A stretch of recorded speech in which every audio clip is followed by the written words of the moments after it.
محمد نبينا بنور هدينا من مكة حبيبي کان لکم فی رسول اللہ اسوۃ حسنہ، بے شک نبی پاک صلی اللہ علیہ وسلم کی زندگی میں تمہارے لیے بہترین نمونہ ہے۔ واتحلى بصفاته يا انذار کی آخری منزل یہ ہے کہ عالم وجود میں اللہ کی مرضی کے خلاف جو بھی چل رہا ہے اس کے پرخطر انجام سے لوگوں کو آگاہ کر دیا جائے، اور وہ بھی اس طرح کے عذاب الہی کے خوف سے اس کے دل و دماغ میں ایک ہلچل سی مچ جائے۔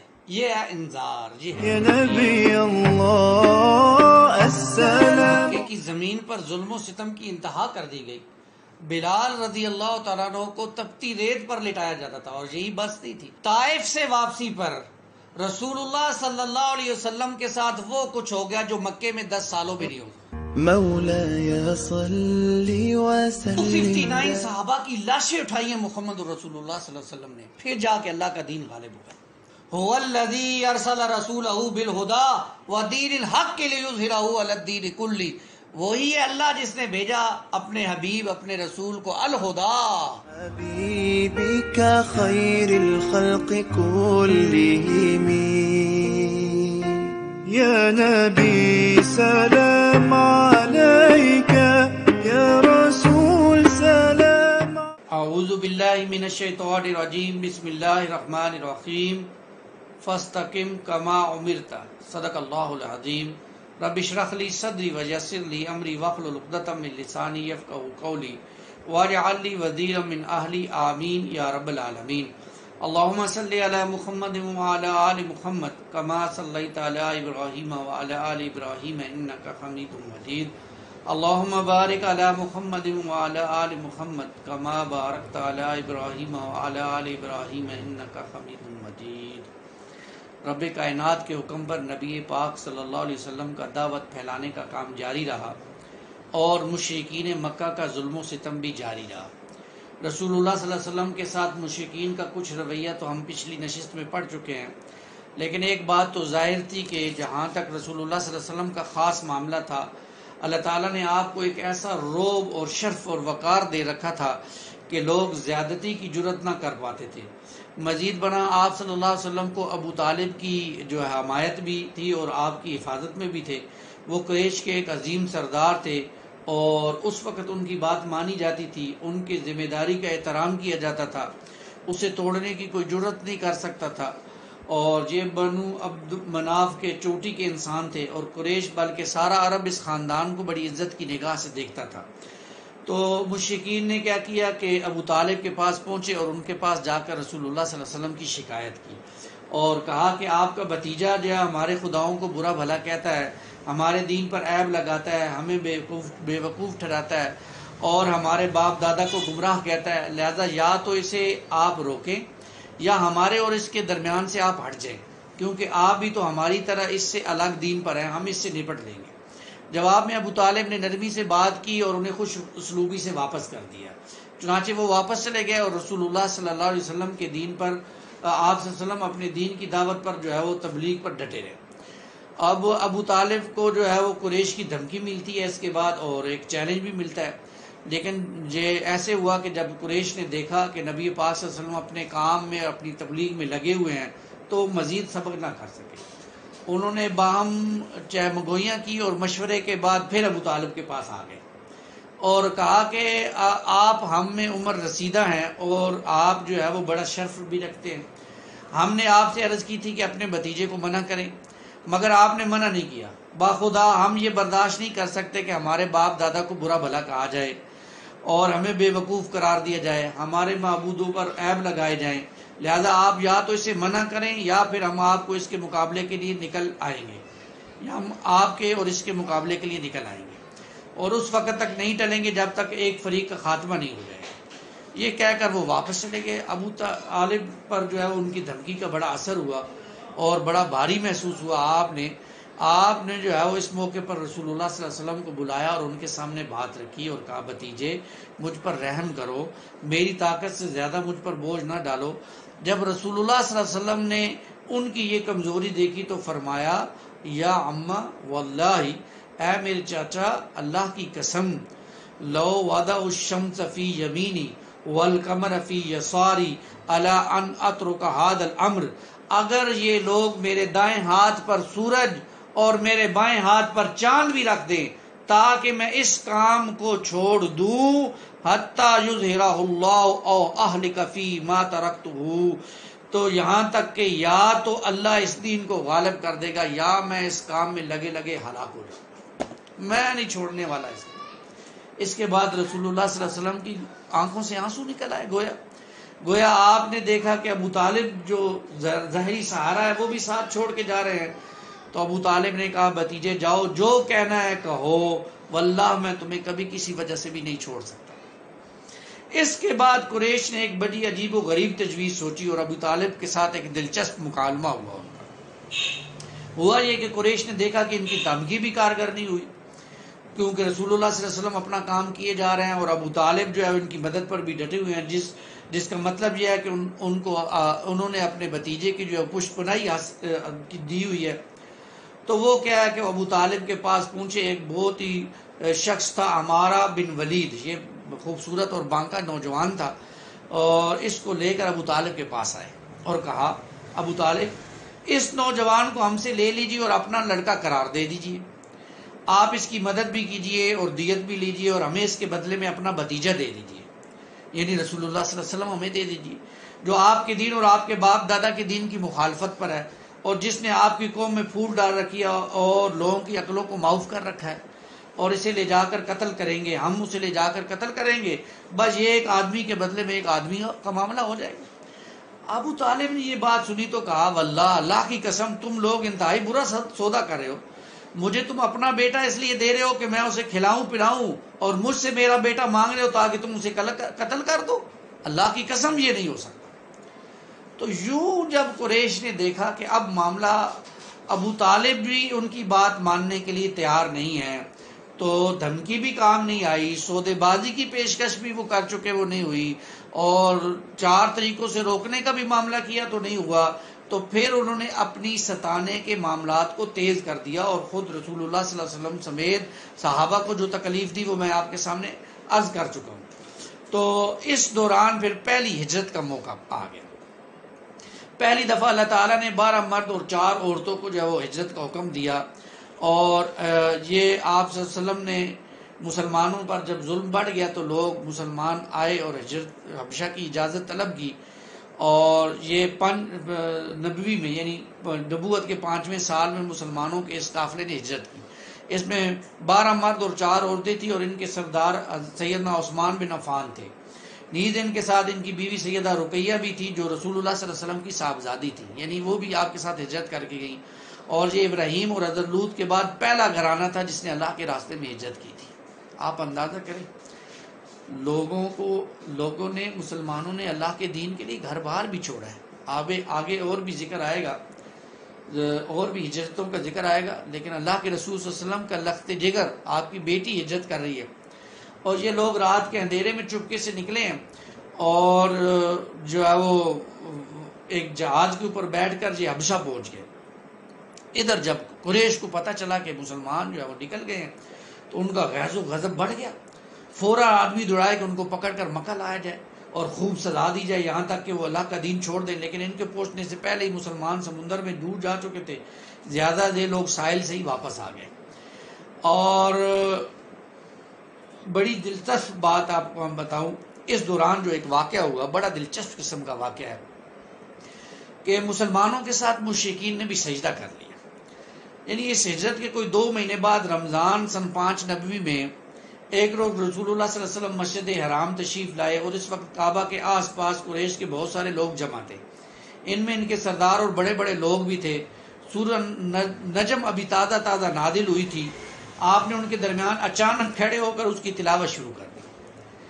ایسا نفیس کلام انہوں نے کبھی سنا نہ تھا، اب جو اچانک انہوں نے اللہ کے کلام کو سنا تو وہ سنتے ہی رہ گئے، خاموش ہو گئے، مبہوت ہو گئے، اور نہ کسی نے ٹوکا نہ کسی نے روکا، بلکہ سورت کے آخر میں جب ڈانٹ ڈپٹ والی آیتیں بھی آئیں تو ان کے دلوں پر کپ کپی طاری ہو گئی۔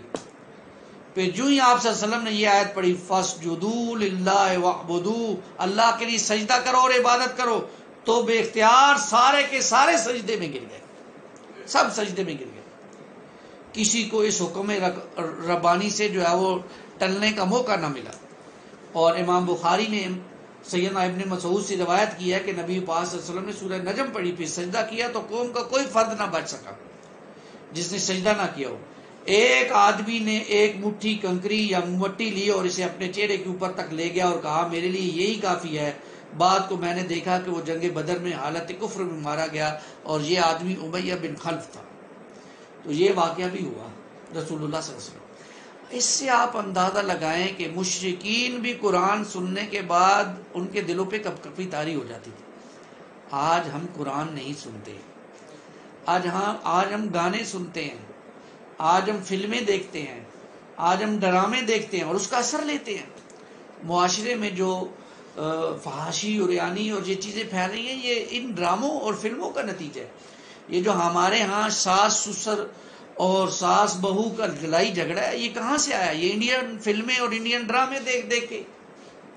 نہیں تو ہمارے دین کے اندر تو ساس ایک مقدس رشتہ ہے، ماں کا رشتہ ہے، اور بہو ایک بیٹی ہے. لیکن نہیں، ہمارے ہاں تو یہ دونوں ایک دوسرے کی جو ہے وہ یوں سمجھیے کہ جنگ ہے ان کے درمیان، دین سے دوری کی وجہ سے. آج بھی اگر ہم قرآن سنیں، قرآن مجید خود کہتا ہے سورہ انفال آیت نمبر 2 میں کہ وَإِذَا تُلِيَتْ عَلَيْهِمْ آيَاتُهُ زَادَتْهُمْ ایمانا، جب ان کے سامنے اللہ کی آیات تلاوت کی جاتی ہیں وہ ان کے ایمان میں اضافہ کرتے ہیں. میں اور آپ اپنے ایمان میں اضافہ کرنا چاہتے ہیں تو آئیے قرآن سننا شروع کریں. کسی اچھے قاری کی آواز میں قرآن کو ریکارڈنگ لے لیں اور اس کو آتے جاتے ہوئے سنیں. اس سے ایمان میں اضافہ ہوگا. اللہ ہمیں اس کی توفیق عطا فرمائے. اس واقعے کی خبر جب ہجرت ہو گئی، ہجرت کی خبر پہنچی، حبشہ پہنچی، لیکن خاصے فرق کے ساتھ. اور مسلمانوں کو معاملہ یہ ہوا کہ مسلمانوں کو کسی نے جا کر وہاں پر بتایا کہ مسلمانوں پر ظلم ختم ہو گیا ہے تو آپ لوگ واپس آ جائیں. تو مسلمان کیا ہے جو خوشی خوشی پلٹے ہیں. لیکن جب مکہ سے اتنے قریب آ گیا کہ صرف ایک گھڑی کا فاصلہ باقی رہا تو حقیقت حال کا علم ہوا تو یہاں تو معاملات کچھ ہو رہے ہیں. تو وہ وہیں سے حبشہ پلٹ گیا اور کچھ لوگ چھپ چھپا کر یا کسی کی پناہ لے کر مکہ میں آئے. اس دوران پھر دوسری ہجرت بھی ہوئی ہے. دوسری ہجرت پھر ہوئی ہے. یہ آپ اندازہ کریں کہ مسلمانوں پر جو مسلمان پیچھے بچ گئے تھے کچھ تو چلے گئے ہجرت کر کے، جو پیچھے بچ گئے ان پر مزید سختیاں ہوئیں، مزید ظلم ڈھایا گیا. تو انہوں نے کیا کیا کہ رسول اللہ صلی اللہ علیہ وسلم نے صحابہ سے فرمایا کہ وہ دوبارہ ہجرت کر کے جائیں.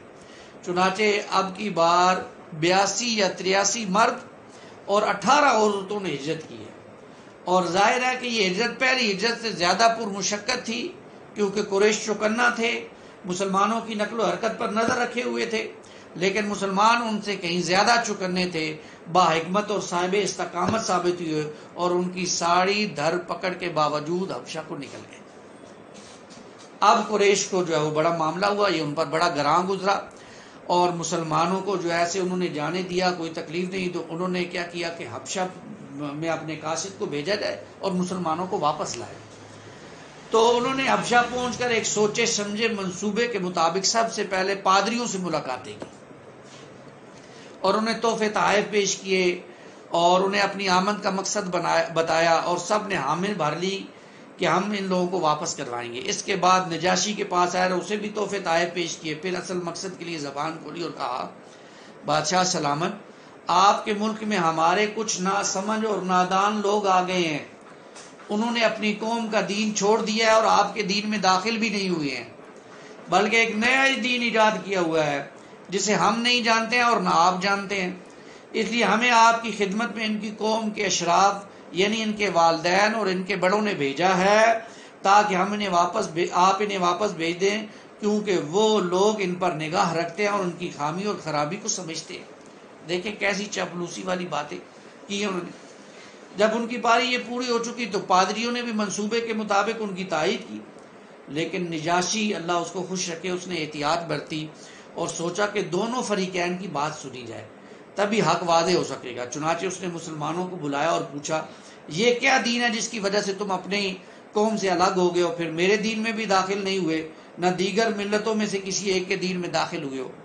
اس کے جواب میں مسلمانوں کی طرف سے سیدنا جعفر بن ابو طالب نے بات کی. انہوں نے کہا ہے بادشاہ، ہم جاہلیت والی قوم تھے، بت پوجا کرتے تھے، مردار کھاتے تھے، برائیاں کرتے تھے، قرابت داروں سے تعلق توڑتے تھے، پڑوسیوں سے بدسلوکی کرتے تھے، ہمارا طاقتور کمزور کو کھا جاتا تھا.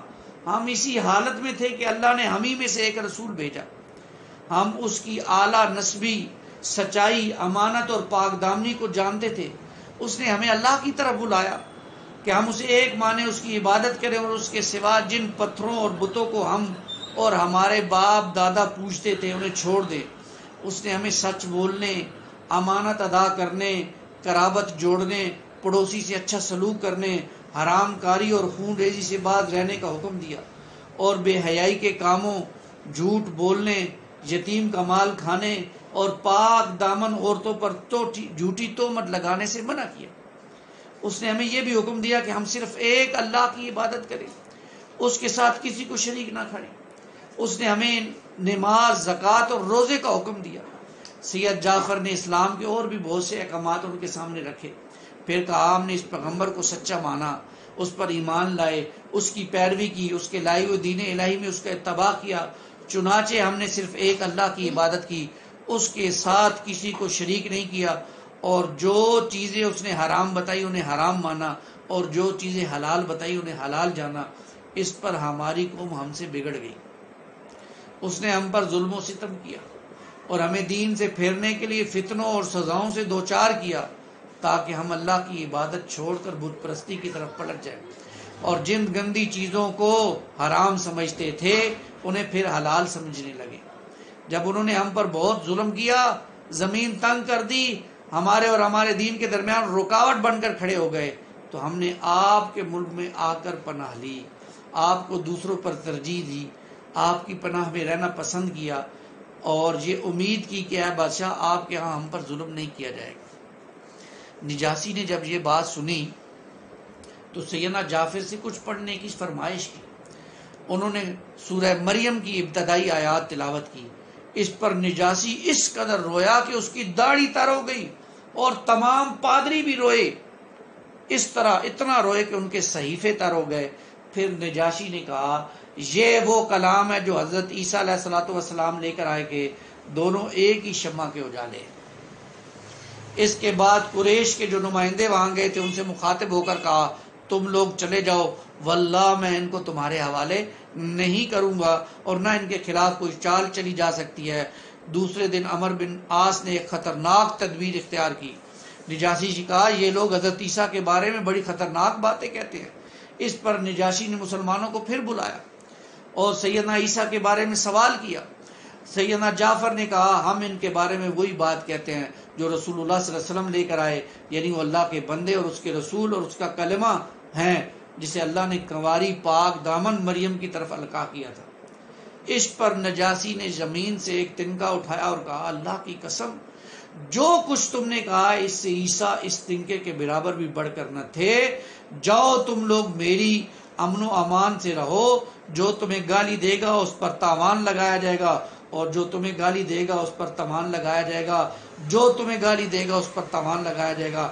مجھے سونے کا پہاڑ بھی ملے تب بھی گوارا نہیں کہ تم میں سے کسی کو ستاؤ. اس کے بعد حکم دیا کہ قریش کے نمائندوں کو ان کے تحفے تحائف واپس کر دیے جائیں.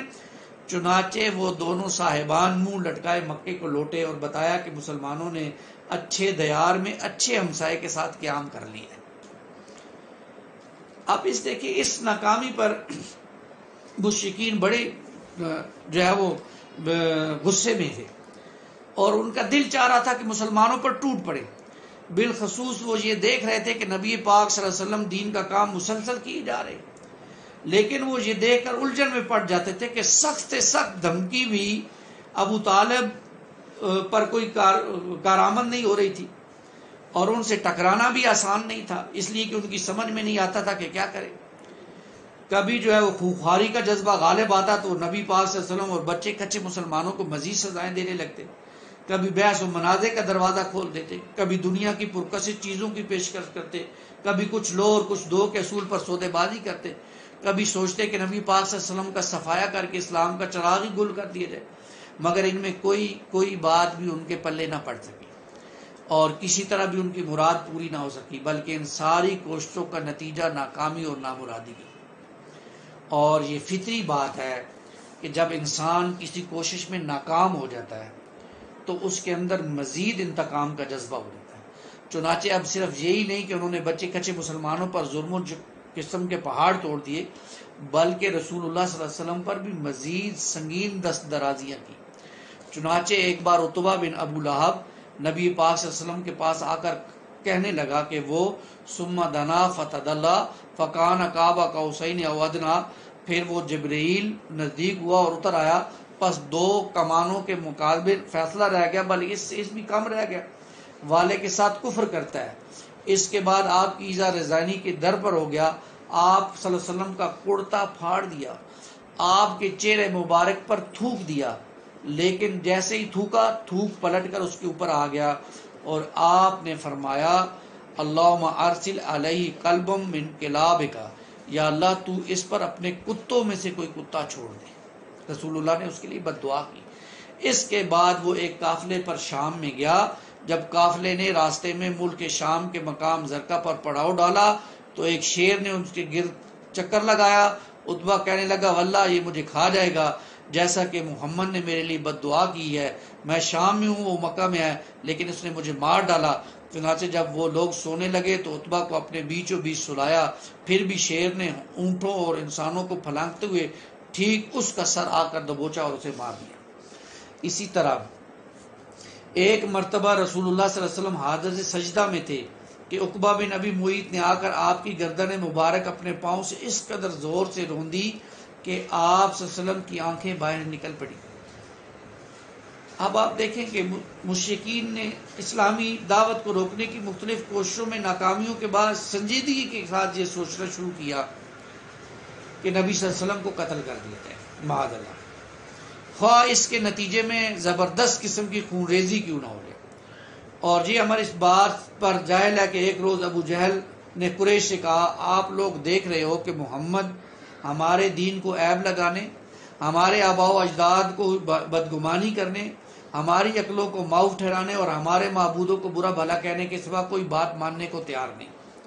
اس لیے میں اللہ سے عہد کرتا ہوں کہ ایک بھاری بھرکم اور بامشکل اٹھنے والا پتھر لے کر اس کی طاق میں بیٹھوں گا، اور جب وہ نماز پڑھتے ہوئے سجدے میں جائے گا تو اس کا سر کچل دوں گا۔ اس کے بعد تم لوگوں کا جی چاہے تو مجھے بچانا، ورنہ بے یارو مددگار چھوڑ دینا، بنو عبد مناف سے جو بن پڑے گا کر لیں گے۔ لوگوں نے کہا واللہ ہم تمہیں ہرگز نہیں چھوڑ سکتے، تم جو کرنا چاہتے ہو کر دو۔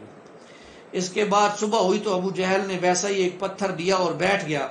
ادھر نبی صلی اللہ علیہ وسلم معمول کے مطابق تشریف لائے اور کھڑے ہو کر نماز شروع کر دی۔ قریش بھی انتظار کر رہے تھے کہ دیکھیں ابو جہل کیا کرتا ہے۔ ابو جہل نے قدم اٹھائے اور آگے بڑھا، لیکن جو ہی قریب پہنچا تو اس طرح خوفزدہ ہو کر بھاگا کہ رنگ اڑا ہوا تھا، حواس باختہ اور دونوں ہاتھ پتھر پر چپکے ہوئے۔ اس نے پتھر پھینک دیا۔ قریش نے کہا ابو الحاکم تمہیں کیا ہوا؟ کہنے لگا میں نے جو رات بات کہی تھی وہی کرنے جا رہا ہوں، لیکن ایک اونٹ آڑے آ گیا، واللہ میں نے اس جیسی کھوپڑی، گردن اور دانت کبھی نہیں دیکھے، وہ چاہتا تھا کہ مجھے کھا جائے۔ رسول اللہ صلی اللہ علیہ وسلم نے فرمایا ذاک جبریل، وہ جبرائیل تھے، اگر وہ قریب آتا تو پکڑ لیا جاتا۔ اس کے بعد اس سے بھی سنگین حادثہ پیش آیا، جس کی تفصیل کچھ اس طرح کہ ایک روز قریش حتیم میں اکٹھے ہو کر رسول اللہ کے بارے میں باتیں کر رہے تھے کہ اچانک آپ صلی اللہ علیہ وسلم نمودار ہوئے، خانہ کعبہ کا طواف شروع کر دیا۔ دوران طواف جب ان کے قریب سے گزرے تو انہوں نے تانے مارے، اس کا اثر آپ کے چہرے پر دیکھا گیا۔ جب دوبارہ گزرے تو انہوں نے پھر تانے مارے، اس کا اثر بھی آپ کے چہرے پر دیکھا گیا۔ اس کے بعد نبی پاک صلی اللہ علیہ وسلم تیسری بار گزرے تو اس بار بھی انہوں نے تانا زنی کی۔ اس بار آپ صلی اللہ علیہ وسلم نے ٹھہر کر فرمایا اتسمعون یا معشر قریش، قریش کے لوگوں سن رہے ہو؟ اس ذات کی قسم جس کے ہاتھ میں میری جان ہے، میں تمہارے پاس تمہارے قتل اور ذبح کا حکم لے کر آیا ہوں۔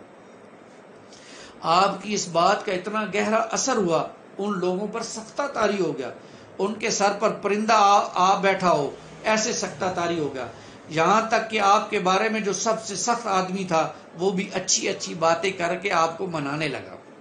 اگلے دن یہ لوگ پھر اکٹھے ہو کر آپ ہی کی باتیں کر رہے تھے کہ اچانک آپ نمودار ہوئے اور آپ کو دیکھتے ہی دیکھتے سب آپ پر لپک پڑے، آپ کی چادر پکڑ لی اور کہنے لگے تم ہی ہو جو آپ کو ہمارے باپ دادا کے معبودے سے روکتے ہو۔ آپ نے فرمایا انا ذاکا، ہاں میں ہی ہوں۔ یہ سنتے ہی سب کے سب آپ پر پڑ پڑے، کوئی لڑکار رہا تھا، کوئی زد و کوب کر رہا تھا، کوئی کچھ اور۔ عقبہ بن ابی معیط نے لپک کر آپ کا کپڑا پکڑ لیا اور گلے میں لپیٹ کر بل دیے نہایت سختی سے گلا گھونٹا، آپ صلی اللہ علیہ وسلم کا گلا گھونٹا۔ ادھر سیدنا ابوبکر رضی اللہ تعالیٰ عنہ کو اس واقعے کی اطلاع ملی، وہ دوڑ کر آئے، عقبہ کو دونوں کندھوں سے پکڑا اور دھکے دے کر نبی پاک صلی اللہ علیہ وسلم سے الگ کیا۔ پھر وہ کسی کو مار رہے تھے، کسی سے لڑ رہے تھے اور کہتے جا رہے تھے تم پر افسوس ہو، تم ایک آدمی کو اس لیے قتل کر رہے ہو کہ وہ کہتا ہے میرا رب اللہ ہے۔ اب کفار نبی پاک صلی اللہ علیہ وسلم کو چھوڑ کر ابوبکر پر پلٹ پڑے، انہیں اس قدر مارا کہ ان کے چہرے اور ناک پر تمیز مشکل ہو گئی۔ ان کی چار چوٹیاں تھیں، ان کو چھوا جاتا تو ہاتھ میں آ جاتی تھی۔ چنانچہ بنو تمیم ان کو کپڑے میں لپیٹ کر لے گیا اور گھر میں داخل کر دیا۔ انہیں ان کی موت میں کوئی شبہ نہ تھا، لیکن سر شام وہ بول پڑے اور بولے تو رسول اللہ کا حال پوچھا۔ اس پر بنو تمیم نے انہیں ملامت کی اور وہاں سے چلے گئے۔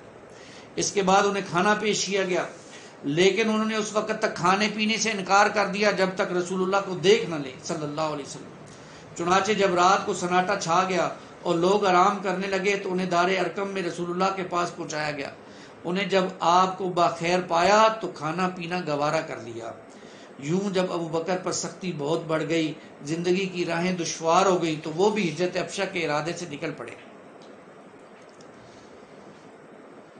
آپ جیسا آدمی، آپ اندازہ کریں سیدنا ابوبکر جیسا آدمی جب ہجرت کے لیے نکلا ہو تو پھر کیا کتنی زبردست قسم کی تکلیفیں ہوں۔ لیکن راستے میں آپ کو ایک آدمی ملا تو اس سے آپ کی گفتگو ہوئی تو اس نے کہا کہ آپ جیسا آدمی نکالا نہیں جا سکتا، آپ خالی ہاتھ والوں کو بندوبست کرتے ہیں، یعنی ان کو دیتے ہیں، صلہ رحمی کرتے ہیں، بے سہاروں کا بوجھ اٹھاتے ہیں، مہمان نوازی کرتے ہیں، حق کے سلسلے میں آنے والے مصائب کی مدد کرتے ہیں، لہذا میں آپ کا ضامن ہوں، آپ واپس چلیں اور شہر میں اپنے رب کی عبادت کریں۔ اس کے بعد وہ دونوں واپس آتے ہیں، یعنی ابوبکر رضی اللہ تعالیٰ ان کی امانت لے کر جو ہے وہ پناہ لے کر واپس آتے ہیں۔ اس دوران ایک بہت بڑا واقعہ ہوا سیدنا حمزہ رضی اللہ تعالیٰ عنہ کے قبول اسلام کا، اور وہ یہ ہوا کہ ایک دن ابو جہل کو صفا کے نزدیک رسول اللہ صلی اللہ علیہ وسلم کے پاس سے گزرا تو اس نے آپ کو ایذا پہنچائی۔ کہا جاتا ہے کہ اس نے آپ کے سر پر ایک پتھر مارا جس سے خون بہہ نکلا آپ صلی اللہ علیہ وسلم کا، اور پھر وہ خانہ کعبہ کے پاس قریش کی ایک مجلس میں جا کر بیٹھا اور بڑے کہنے لگا کہ میں نے رسول اللہ کو صلی اللہ علیہ وسلم کو پتھر مارا۔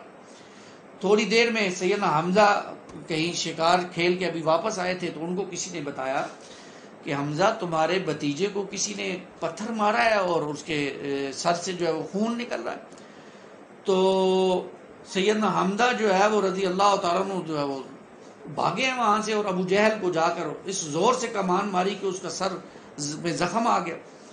اس پر دونوں قبیلے ایک دوسرے کے خلاف بھڑک اٹھے، مگر ابو جہل نے یہ کہہ کر معاملہ ٹھنڈا کر دیا کہ ابو عمارہ یعنی حمزہ کو جانے دو، میں نے واقعی اس کے بھتیجے کو بہت برا مارا ہے۔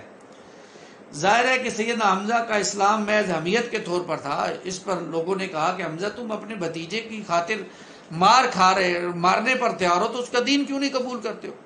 تو اس وقت سیدنا حمزہ نے کہا کہ میں آج سے اپنے جو ہے وہ بھتیجے کا دین قبول کرتا ہوں۔ اس پر رسول اللہ صلی اللہ علیہ وسلم کو بہت خوشی محسوس ہوئی۔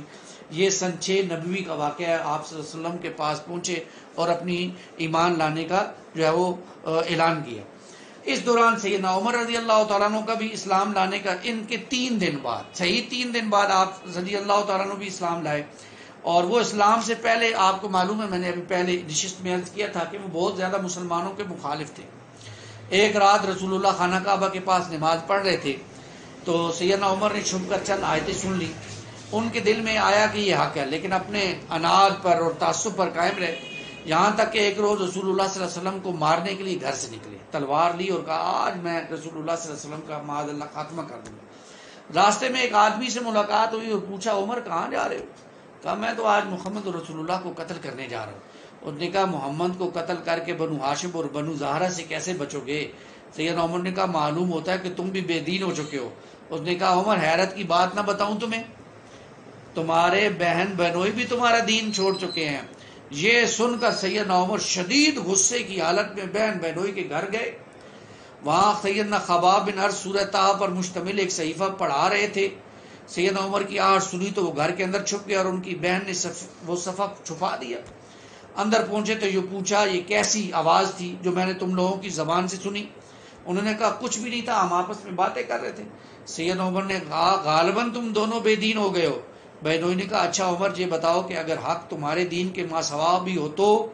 اتنا سننا تھا کہ سیدنا عمر اپنے بہنوئی پر چڑھ بیٹھے، انہیں بری طرح مارا. بہن نے لپک کر انہیں اپنے شور سے الگ کیا تو بہن کو بھی ایسے زور سے چانٹا مارا کہ چہرے سے خون بھر گیا. بہن نے بھی غصے میں کہا عمر اگر حق تیرے دین کے ماسوا میں ہو تو اشہد ان لا الہ الا اللہ واشہد ان محمد رسول اللہ، میں گواہی دیتی ہوں کہ میں اللہ کے سوا کوئی عبادت کے لائق نہیں اور میں گواہی دیتی ہوں کہ محمد اللہ کے رسول ہے. اس پر سیدنا عمر رضی اللہ تعالیٰ عنہ ٹھہر گئے. کہا اچھا تمہارے پاس جو کتاب ہے وہ ذرا مجھے بھی دکھاؤ، میں بھی پڑھوں. بہن نے کہا تم ناپاک ہو اور صرف پاک لوگ ہی اسے چھو سکتے ہیں، اٹھو غسل کرو. انہوں نے غسل کیا، پھر کتاب لی اور بسم اللہ الرحمن الرحیم پڑھی. کہنے لگے یہ تو بڑے پاکیزہ نام ہیں. اس کے بعد سورہ طٰ میں اس آیت تک تلاوت کی اننی انا اللہ لا الہ الا انا فاعبدنی واقم الصلاۃ لذکری. کہنے لگے یہ تو بہت عمدہ کلام ہے، بڑا اونچا کلام ہے، مجھے رسول اللہ کا پتہ بتاؤ. یہ سن کر سیدنا خباب جو چھپے ہوئے تھے وہ باہر آ گئے. کہا عمر خوش ہو جاؤ، مجھے امید ہے کہ رسول اللہ صلی اللہ علیہ وسلم نے جمعرات کی رات تمہارے متعلق جو دعا کی تھی اللہ تعالیٰ نے اسے قبول کر لی ہے. اللہ کے رسول صلی اللہ علیہ وسلم نے یہ دعا کی تھی کہ اللہ عمر بن خطاب اور عمر بن ہشام میں سے ایک کے ذریعے سے اپنے دین کو قوت پہنچا. اور اللہ تعالیٰ نے وہ دعا عمر بن خطاب یعنی سیدنا عمر رضی اللہ تعالیٰ عنہ کے لیے قبول فرمائی. پھر بتایا کہ اس وقت رسول اللہ صلی اللہ علیہ وسلم دار ارقم میں کوئی صفحہ کے اوپر موجود ہے. سیدنا عمر وہاں سے نکلے، دار ارقم کے پاس آئے اور دروازے کو دستک دی. ایک آدمی نے دروازے سے جھانکا تو دیکھا عمر تلوار لیے ہوئے کھڑے ہیں. لپک کر رسول اللہ صلی اللہ علیہ وسلم کو بتایا. سب لوگ سمٹ کر بیٹھ گئے. سیدنا آمنہ نے کہا لوگوں نے کہا عمر ہے. سیدنا آمنہ نے کہا بس عمر ہے، دروازہ کھول دو. اگر وہ خیر کی نیت سے آیا ہے تو ہم اسے خیر عطا کریں گے، اور اگر کوئی برا ارادہ لے کر آیا ہے تو اس کی تلوار سے اس کا کام تمام کر دیں گے. ادھر رسول اللہ صلی اللہ علیہ وسلم اندر تشریف فرما تھے. آپ پر وحی نازل ہو رہی تھی. وحی نازل ہو چکی تو اندر سے باہر تشریف لائے. سیدنا عمر رضی اللہ تعالیٰ کا کپڑا پکڑ کر سختی سے آپ نے فرمایا عمر کیا تم اس وقت تک باز نہیں آؤ گے جب تک کہ اللہ تم پر بھی ویسی ذلت اور رسوائی اور عبرتناک سزا نازل نہ فرما دے جیسی ولید بن مغیرہ پر نازل ہوئی. یا اللہ یہ عمر بن خطاب ہے، یا اللہ عمر بن خطاب کے ذریعے سے اسلام کو قوت عطا فرما. سیدنا عمر نے کہا اشہد ان لا الہ الا اللہ وانک رسول اللہ، میں گواہی دیتا ہوں کہ اللہ کے سوا کوئی معبود نہیں ہے اور آپ اللہ کے رسول ہیں. اس پر گھر کے اندر موجود صحابہ نے اس زور سے اللہ کا نعرہ لگایا کہ مسجد حرام تک ان لوگوں کی آواز پہنچی. اب سیدنا عمر رضی اللہ تعالیٰ عنہ کا جب ایمان قبول کر لیا تو بہادر شخص تھے. فوراً ہی اعلان کیا کہ اب ہم چھپ کر نماز نہیں پڑھیں گے، سریعام نماز پڑھیں گے.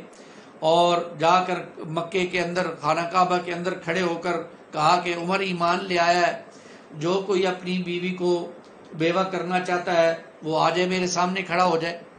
کوئی یتیم ہونا چاہتا ہے، اپنے بچوں کو یتیم کروانا چاہتا ہے تو آ جائے میرے سامنے کھڑا ہو جائے.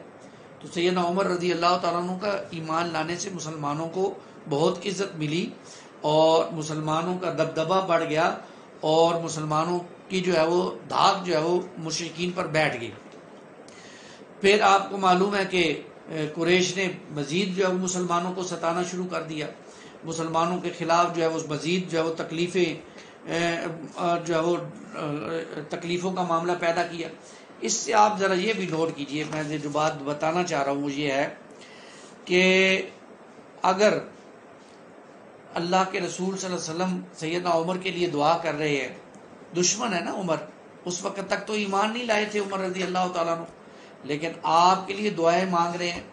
ابو جہل دشمن ہے، آپ کے لیے دعائیں مانگ رہے ہیں، عمر بھی دشمن ہے، بعد میں فاروق بنے. اس سے ہمیں سوچنا چاہیے کیا ہم بھی اپنے لیے اللہ سے ہدایت کی دعا کرتے ہیں، اپنے گھر والوں کے لیے اللہ سے ہدایت کی دعا کرتے ہیں، اللہ کے بندے اور مخلوق کے لیے بھی دعا کرتے ہیں یا نہیں کرتے؟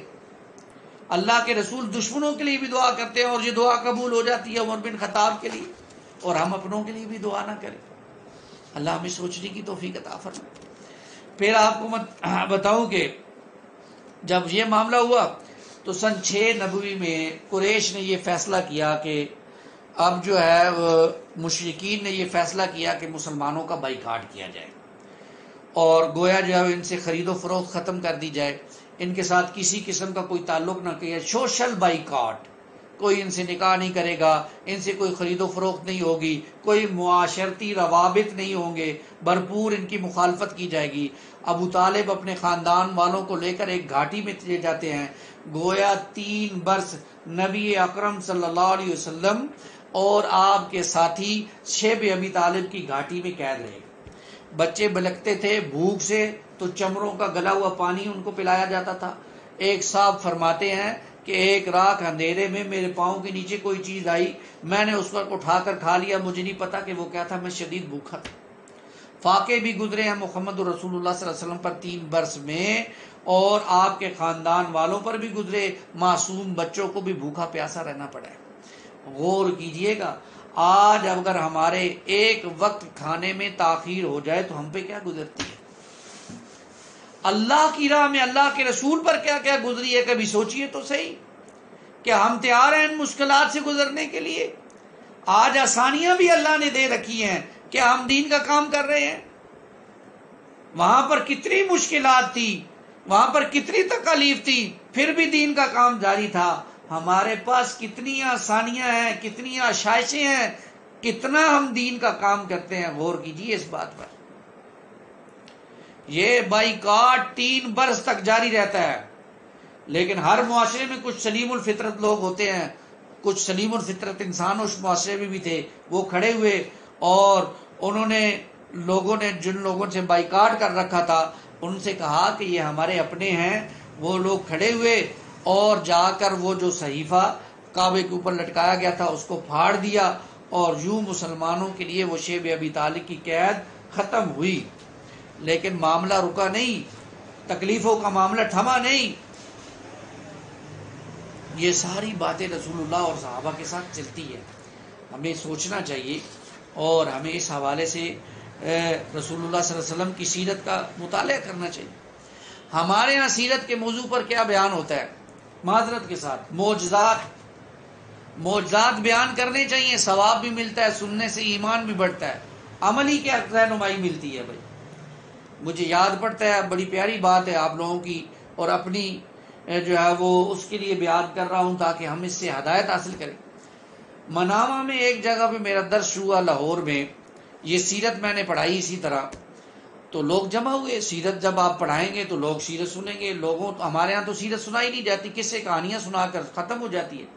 اب جب لوگوں نے سیرت سنی تو آپ معلوم ہے کہ جب میرا یہ آخری درس تھا سیرت کا تو اس دن پورا حال کھچا کھچ بھرا ہوا، بہت سے لوگ تھے. گھر تھا کہیں، وہ گھر بہت سین بھی بھرا ہوا، باہر سڑک پہ بھی لوگ کھڑے ہیں. تو وہ مسجد کا جو مولوی تھا اس کو بڑی تکلیف ہوئی کہ مسجد میں میری بات کوئی نہیں سنتا، اور یہ بچہ ہے کل کا اور اس کی لوگ بات سننے کے لیے اتنے لوگ اکٹھے ہو جاتے ہیں. تو وہ جو انتظامیہ کے 3-4 لوگ تھے، اس نے مفتی صاحب نے ان کو بلایا رات کو گھر میں یا حجرے میں، اور کہا حضرت اس کا درس بند کراؤ. دن بدن لوگ ہمارے سے کٹ کے ان کے ساتھ جڑتے جا رہے ہیں، یعنی اس کے ساتھ جڑتے جا رہے ہیں، سیرت پڑھ رہے ہیں، قرآن پڑھ رہے ہیں، تو آپ تو اس کا درس ختم کرو. تو وہاں ایک شاہد نامی بندہ تھا، اس نے بڑی پیاری بات کی، مجھے آج تک یاد ہے. اس نے کہا حضرت مفتی صاحب میری عمر 22-23 سال یا 25 سال ہو گئی ہے، جب سے میں نے آنکھ کھولی ہے، شعور سنبھالا ہے، آپ نے ہمیں یہی بتایا کہ رسول اللہ صلی اللہ علیہ وسلم نے بکری کو ہاتھ لگایا تو بکری نے دودھ دینا شروع کر دیا، اور فلاں معجزہ بتایا، لیکن یہ نہیں بتایا ہمیں کیا کرنا ہے. اس شخص نے آج 25 سال بعد آ کر ہمیں بتایا کہ ہم نے کیا کرنا ہے. محمد رسول اللہ صلی اللہ علیہ وسلم کی سیرت کیا ہے. آپ کہتے ہو ہم اس کا درس بند کرا لیں. تو بھائی سیرت کا مطالعہ اس لیے نہیں ہے کہ سبحان اللہ کہیں اور اٹھ جائیں، 12 ربیع الاول کو محفل منعقد کریں اور اٹھ جائیں. ہمارے لیے تو ہر دن سیرت رسول صلی اللہ علیہ وسلم پڑھنے کا دن ہے، ہر لمحہ سیرت رسول صلی اللہ علیہ وسلم پڑھنے کا. تو سیرت رسول اپنی زندگیوں میں لائیے، اپنائیے اس کو. یہ ہے سیرت کا پیغام. اس سیرت کے پیغام کو سمجھیں گے تو بات آگے بڑھے گی، نہیں تو بات عمل پر نہیں آئے گی، بس نعروں تک رہے گی، اور نعروں سے کچھ ملتا نہیں ہے میرے بھائی. جنت ملتی ہے عمل سے، عمل سے زندگی بنتی ہے، جنت بھی جہنم بھی. رسول اللہ صلی اللہ علیہ وسلم کے اسوہ کو اپنائیے، آپ صلی اللہ علیہ وسلم کی سیرت کو اپنائیے، اور اس کو پڑھیے، خود پڑھیے، اپنی آنکھوں سے پڑھیے. کتنی کتابیں سیرت پر موجود ہیں آج مارکیٹ کے اندر، لیکن ہم پڑھتے نہیں ہیں. قرآن نہیں پڑھتے اپنی آنکھوں کے ساتھ، جو ہمیں کہیں لگا دیتے ہیں، قصے کہانیاں سنا سنا کر ہمیں لوگوں نے دین سے دور کر دیا ہے، اور آج ہم وہاں کھڑے ہیں جہاں ہمارا کوئی پرسان حال نہیں. آپ اندازہ کریں، ٹی وی کے اوپر بیٹھے ہوئے ایک شخص سے یہ سوال کیا، میں آپ کو صرف سمجھانے کے لیے بتا رہا ہوں. سوال کیا کہ حضرت کے کسی نیک بندے کا، یعنی میں نام لے لیتا ہوں، غوث پاک کا وسیلہ لے کر اللہ سے مانگنا جائز ہے؟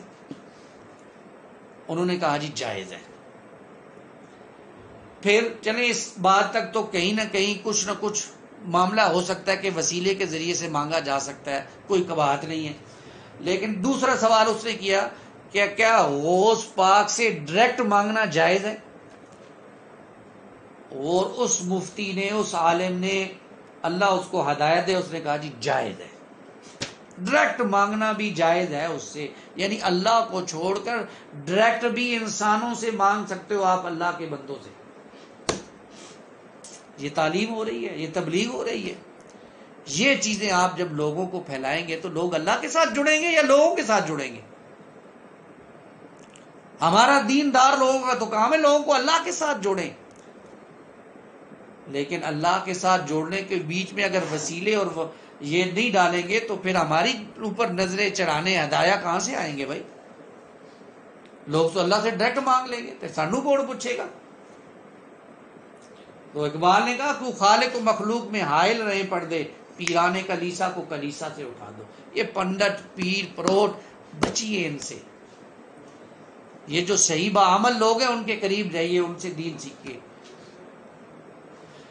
تو سیرت کا مطلب یہ ہے کہ اللہ تعالیٰ ہمیں آپ صلی اللہ علیہ وسلم کی سیرت کو جو ہے وہ صحیح طریقے سے ماننے کی جو ہے وہ توفیق عطا فرمائے.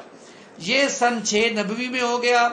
اس کے بعد 25 افراد کا ایک وفد پھر ابو طالب کی خدمت میں آیا اور عرض کی کہ ابو طالب آپ اپنے بھتیجے کو سمجھائیے، یہ ہمارے بتوں کو برا بھلا کہتے ہیں. اس موقع پر ابو طالب نے کیا کیا؟ رسول اللہ صلی اللہ علیہ وسلم کو پیش کر دیا ان کے سامنے اور کہا کہ یہ ہمارے معززین ہیں، یہ آئے، یہ کچھ بات کہہ رہے ہیں، آپ ان کی بات سنیں.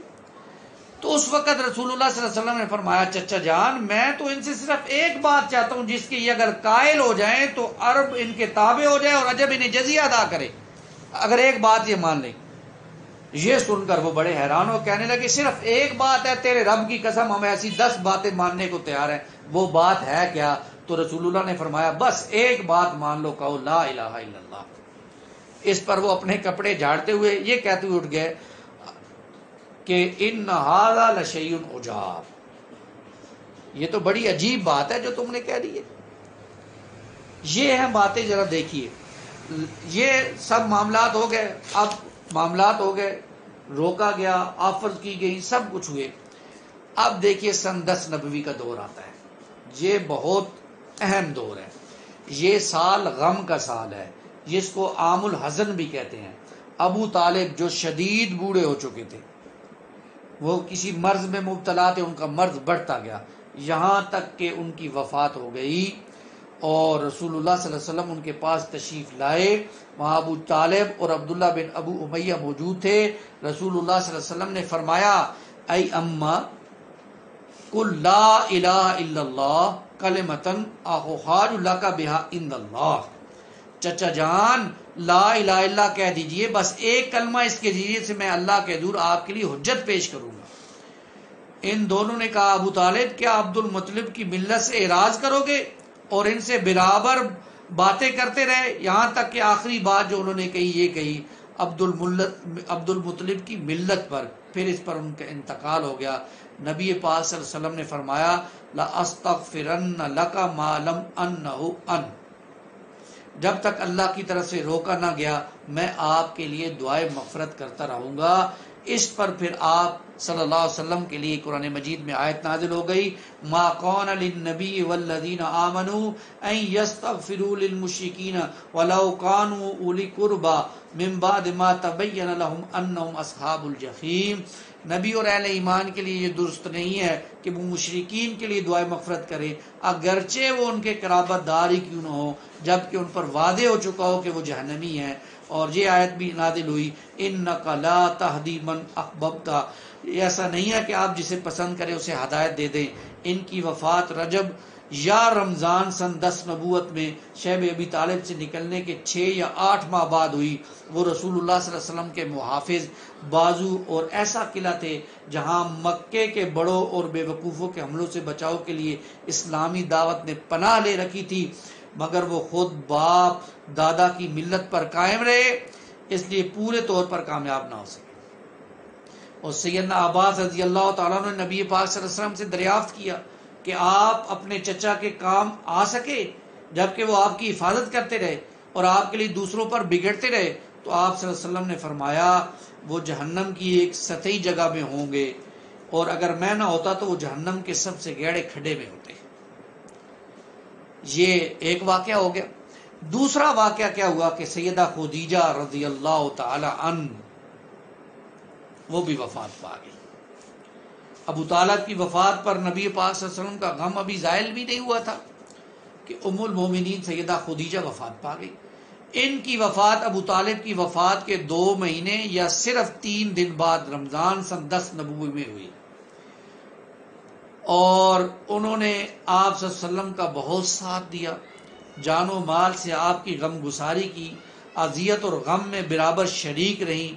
اور آپ صلی اللہ علیہ وسلم کا یہ ارشاد مبارک ہے جس وقت لوگوں نے میرے ساتھ کفر کیا وہ مجھ پر ایمان لائی، جس وقت لوگوں نے مجھے جھٹلایا اس نے میری تصدیق کی، جس وقت لوگوں نے مجھے محروم کیا اس نے مجھے مال میں شریک کیا، اور اللہ نے مجھے ان سے اولاد دی اور دوسری بیویوں سے کوئی اولاد نہیں دی۔ ان کے فضائل میں آتا ہے کہ سیدنا جبرائیل نبی پاک کے پاس تشریف لائے اور فرمایا یا رسول اللہ یہ خدیجہ آ رہی ہیں، ان کے پاس ایک برتن ہے جس میں سالن یا کھانا پانی ہے، جب وہ آپ کے پاس آ جائیں تو آپ انہیں ان کے رب کی طرف سے سلام کہیں اور جنت میں موتی کے ایک محل کی خوشخبری دیں جس میں نہ شور ہوگا نہ غل ہوگا، نہ ہی کسی قسم کی تھکان اور تھکاوٹ ہوگی۔ نبی پاک صلی اللہ علیہ وسلم ہمیشہ سیدہ خدیجہ کا ذکر فرماتے، ان کے لیے دعائے رحمت کرتے، اور جب ان کا ذکر فرماتے آپ صلی اللہ علیہ وسلم پر رقت طاری ہو جاتی، بکری ذبح کرتے تو ان کی سہیلیوں میں گوشت بجوایا کرتے تھے۔ ان کے بڑے فضائل ہیں ہماری کتابوں کے اندر۔ پھر یہ دیکھیے، سوچئے آج ہماری بھی بیویاں ہیں، کیسی کیسی فرمائشیں کرتی ہیں، خاوند کو دین کے کام سے روکتی ہیں، کام نہیں کرنے دیتی ہیں، دنیا کا کام بھی وہ کرے تو 100 نقص نکال دیتی ہیں۔ اور ایک ہماری اماں تھی سیدہ خدیجہ، خود رسول اللہ صلی اللہ علیہ وسلم کی غم خوسار، ایسی بیویاں بنے کہ جو خاوندوں کو راحت میسر کرے، خاوند جب گھر آئے اپنی بیوی کو دیکھے خوش ہو جائے، بیوی ایسی پیار بھری نظر سے دیکھے کہ خاوند کی ساری تھکان دور ہو جائے۔ جیسے سیدہ خدیجہ اللہ کے رسول کو تسلیاں دیتی تھی، ایسے بیوی اپنے خاوند کو تسلیاں دے، یہ اسوہ ہے۔ لیکن یہ کب ہوگا؟ جب ہماری بیویاں انڈین ڈرامے دیکھیں گی تو پھر نہیں ہوگا ایسے، انڈین فلمیں دیکھیں گی تو نہیں ہوگا ایسے، وہ جب سیرت پڑھیں گی ہماری اماں کی سیدہ خدیجہ کی پھر ایسے ہوگا۔ تو یہ غم کا سال تھا۔ ابو طالب اور سیدہ خدیجہ آپ صلی اللہ علیہ وسلم کے پاس سے دونوں تشریف لے گئے۔ یہاں ذرا رک کر ٹھہر کر سوچئے، غور کیجئے، توجہ کیجئے۔ اللہ کے رسول تشریف لائے تو والد نہیں، 6 برس کی عمر میں ماں بھی چلی گئی، 8 برس میں دادا بھی چلے گئے، نبوت کی 10 سال ہوئے چچا بھی چلے گئے، غم خوار بیوی بھی ساتھ چھوڑ گئی۔ یہ سب کچھ کیا ہے؟ ظاہری تمام سہارے اللہ واپس لے رہا ہے، تاکہ کل کوئی امتی یہ نہ کہہ سکے اے اللہ میرے لیے تیرے دین پر عمل کرنا بڑا مشکل ہے، میرے لیے بڑی مشکلات ہیں، میرے لیے بڑی ہرڈلز ہیں، میں کیسے تیرے دین کے تقاضوں پر عمل کر سکتا تھا۔ کوئی کہتا تو وہ دیکھ لے محمد رسول اللہ صلی اللہ علیہ وسلم کی زندگی سارے ظاہری سہارے اللہ نے واپس لے لیے، سارے ظاہری سہارے واپس لے لیے، اور یہ غم کا سال قرار دیا اللہ کے رسول صلی اللہ علیہ وسلم نے۔ اس دوران پھر سیدہ خدیجہ کی وفات کے تقریباً 1 ماہ بعد سوال سن 10 نبوی میں سیدہ سودا بنت زمع رضی اللہ تعالیٰ عنہ سے شادی کی ہے۔ وہ پہلے اپنے چچیرے بھائی سے عقد میں تھی اور یہ دونوں سابقین اولین میں سے ہیں۔ حبشہ کو ہجرت کی تھی، مکے واپس آ گئے تھے۔ مکہ ہی میں ان کے خاوند کا انتقال ہو گیا تھا، اور جب ان کی عدت پوری ہو گئی تو نبی پاک صلی اللہ علیہ وسلم نے ان سے دوسرا نکاح کیا۔ چند سال بعد سیدہ سودا نے اپنی باری سیدہ عائشہ کو حبا کر دی تھی۔ اس کے 1 سال بعد سوال سن 11 نبوی میں آپ صلی اللہ علیہ وسلم نے سیدہ عائشہ سے شادی کی۔ یہ شادی بھی مکہ میں ہوئی اور اس وقت سیدہ عائشہ رضی اللہ تعالیٰ عنہ کی عمر 6 سال تھی۔ 3 سال بعد مدینے پہنچ کر سوال سن 1 ہجری میں انہیں رخصت کیا گیا۔ اس وقت ان کی عمر 9 برس تھی۔ یہ نبی پاک صلی اللہ علیہ وسلم کی سب سے محبوب بیوی اور امت کی سب سے فقیہ خاتون تھی، اور ان کے بھی قرآن و حدیث میں بہت فضائل آئے۔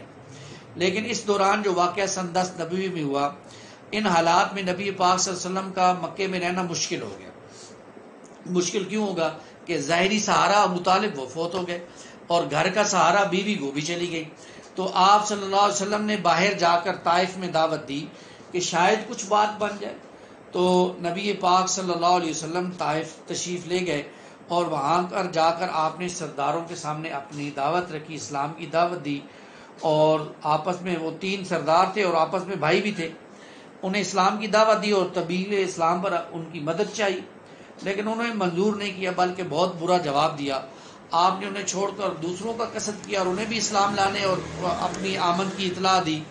اس مقصد کو لے کر آپ سارے سرداروں کے پاس گئے، لیکن کسی نے آپ کی بات نہیں مانی، اور بلکہ یہ کہ ہمارے شہر سے نکل جاؤ، اور اپنے بچوں، اوباشوں اور غلاموں کو شہ دے دی۔ چنانچہ جب آپ صلی اللہ علیہ وسلم نے واپسی کا قصد کیا تو انہوں نے آپ کے دونوں جانب لائن لگا کر آپ کو گالیاں دینی شروع کر دی، بد زبانی کرنی شروع کر دی، پتھر برسانے شروع کر دی، جس سے آپ کی ایڑیاں اور پاؤں زخمی ہو گئے، جوتا مبارک خون سے ترے ہو گئے۔ سیدنا زید بن حارثہ جو آپ کو بچا رہے تھے، ان کے سر پر کئی زخم آئے، اور صفاقی کا یہ سلسلہ اس وقت تک جاری رہا کہ آپ کو عتبہ اور شیبہ فرزندان ربیہ کے ایک باغ میں پناہ لینی پڑی۔ یہ باغ طائف سے 3 میل کے فاصلے پر واقع ہے۔ جب آپ اس باغ میں داخل ہوئے تو لوگ واپس چلے گئے۔ آپ اندازہ کیجئے کہ طائف میں 1 دن میں وہ سب کچھ ہو گیا جو مکہ میں 10 سالوں میں نہیں ہوا۔ پتھر مار مار کے لوگوں نے محمد رسول اللہ صلی اللہ علیہ وسلم کو لہولہان کر دیا۔ آپ کے جوتے مبارک خون سے بھر گئے، آپ کے پاؤں مبارک خون سے بھر گئے۔ یہ ہوا۔ آپ صلی اللہ علیہ وسلم نے جا کر ایک جو ہے وہ سائے میں پناہ لی، اور آپ صلی اللہ علیہ وسلم نے اس وقت ایک رغبت امیز دعا مانگی ہے، اور وہ بہت مشہور دعا ہے، اللہم الیک اشکو ضعف قوتی، اے اللہ میں تجھ سے اپنی کمزوری اور بے بسی کا شکوہ کرتا ہوں، اور وقلت حیلتی، اور لوگوں کے نزدیک اپنی بے قدری کا شکوہ کرتا ہوں۔ یا ارحم الراحمین انت رب المستضعفین، یا ارحم الراحمین، اے رب الراحمین تو کمزوروں کا رب ہے، وانت ربی، اور میرا بھی تو رب ہے نا، تو ہی میرا بھی رب ہے۔ الا من تقلنی، تو مجھے کس کے حوالے کر رہا ہے؟ کس کے حوالے؟ کیا کسی بیگانے کے جو میرے ساتھ سختی سے پیش آئے، یا کسی دشمن کے جس کو تو نے میرے معاملے کا مالک بنا دیا؟ اگر مجھ پر تیرا غضب نہیں ہے تو کوئی پرواہ نہیں ہے، لیکن تیری عافیت میرے لیے زیادہ کشادہ ہے۔ میں تیرے چہرے کے اس نور کی پناہ چاہتا ہوں جس سے تاریکیاں روشن ہوں گی، اور جس پر دنیا اور آخرت کے معاملات درست ہوئے، کہ تو مجھ پر اتنا غضب نازل کرے یا تیرا عطاب مجھ پر وارد ہو۔ تیری رضا مطلوب ہے یہاں تک کہ تو خوش ہو جائے، اور تیرے بغیر کوئی زور وار طاقتور نہیں۔ ادھر آپ اندازہ کریں کہ یہ معاملہ ہوا، آپ واپس آئے تو مکے میں اب داخلہ ممکن نہیں ہے۔ کیسے ممکن نہیں ہے؟ کیونکہ اب مکے والے آپ کے قتل کے در پہ ہیں۔ تو اس دوران اللہ کے رسول صلی اللہ علیہ وسلم نے جو ہے وہ آپ صلی اللہ علیہ وسلم نے پناہ لی ہے پھر، اور پناہ لے کر آپ مکے میں داخل ہوئے۔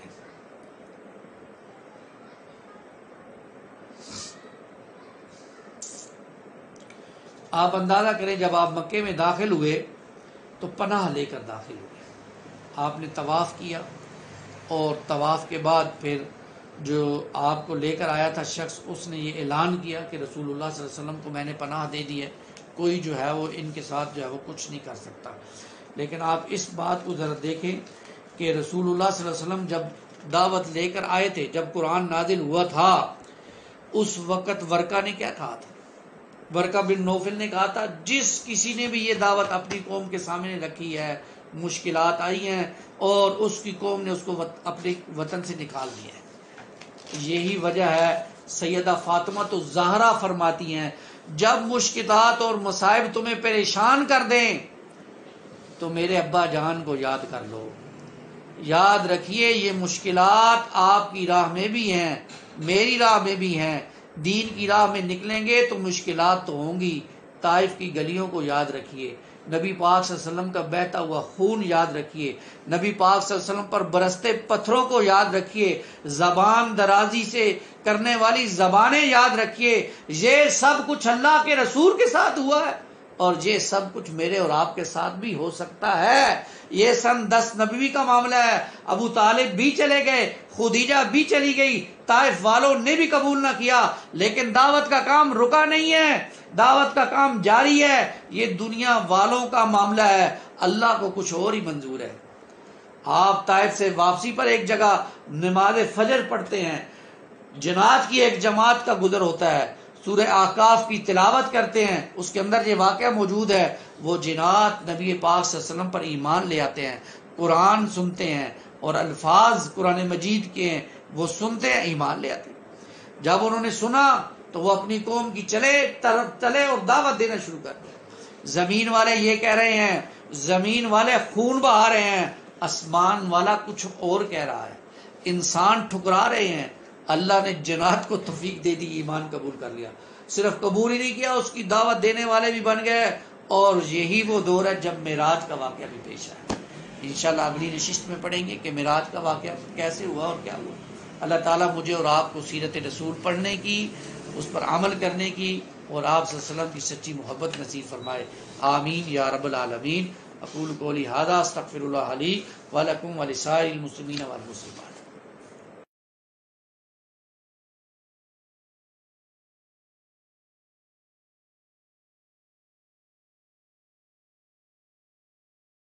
براوو کیڈٹ کالج تلگانگ، بالمقابل نزد نیو لاری اڈا چکوال روڈ تلگانگ۔